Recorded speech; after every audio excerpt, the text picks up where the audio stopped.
is the destination. Epic hike. Hi everyone, Lesego here. We decided to take a company called Siphari Projects on a hiking trail at Cradle Moon. Beautiful, beautiful scenery here.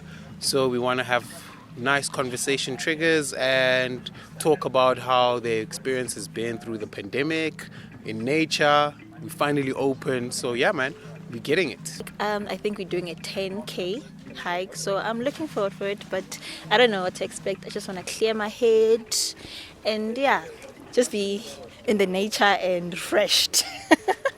So I'm an HR coordinator for Siphari, and this is my first hike ever. So I'm excited though, because I've never hiked before and I've been wanting to. Just to enjoy nature, a little bit of exercise, and have a nice relaxing morning and get to know my colleagues in an informal manner. Positively on level 5 and 4 because I was working from home and then I also needed to manage my time. So time management was quite important for me, which is something that I lacked on. So I had to manage my time properly in terms of putting things in place. I let go of baggage and people that I find that are just sucking out of you and don't give you anything. So I let go of all of that. So post-COVID, it's amazing. Yeah. Seriously. And about saving as well. Hey, that time, I recovered really big time because of we never had the proper saving. And that time, remember, everything was down. We never had money, work. People, they never get full salary. Yeah, we suffered a lot. So I've learned that you must learn to save. You must learn to appreciate time you have with your family and spend it spontaneously.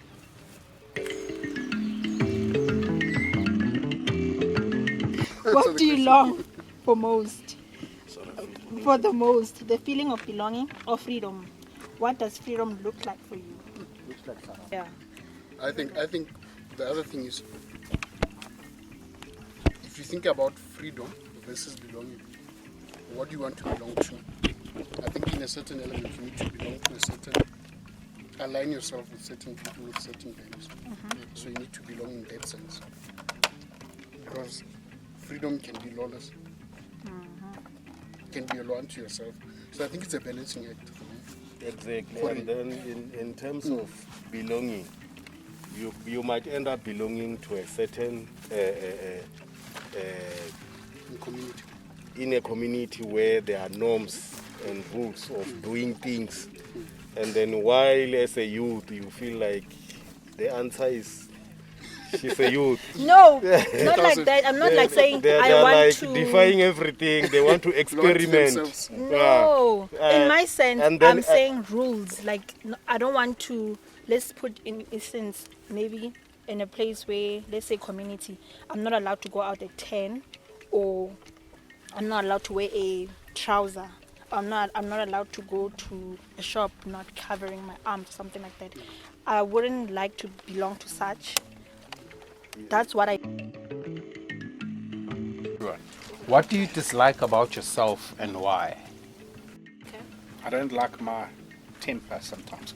No, because it's not good to... I prefer to try and respond as opposed to reacting. So sometimes if your temper gets a bit of you, then you start reacting to train out of myself. But I've been trying for 25 years. It's easy.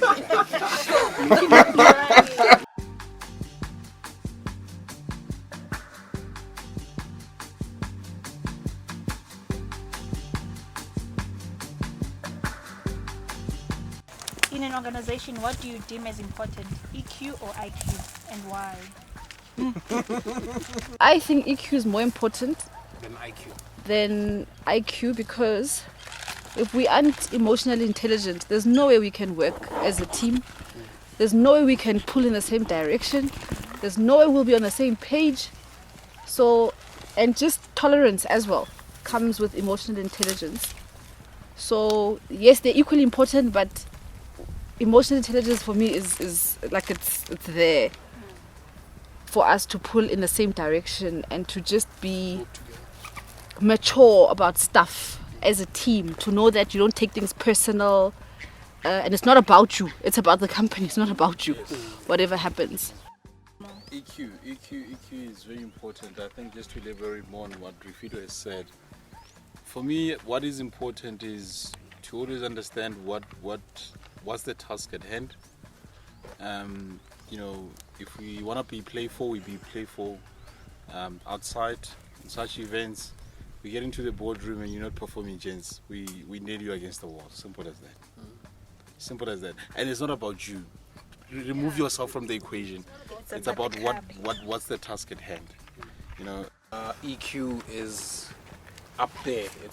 You have to have a very high EQ, especially when you like in management or very high up, because when you're managing people, it won't even work if you're super smart but you can't get that person to perform. So you'd have to tap into that and tell your team that, hey guys, you can do it. I know you can do it. That's why you have those type of conversations to let the team push and get the best out of an individual and unlock that potential from a person. So you have to have a very high EQ.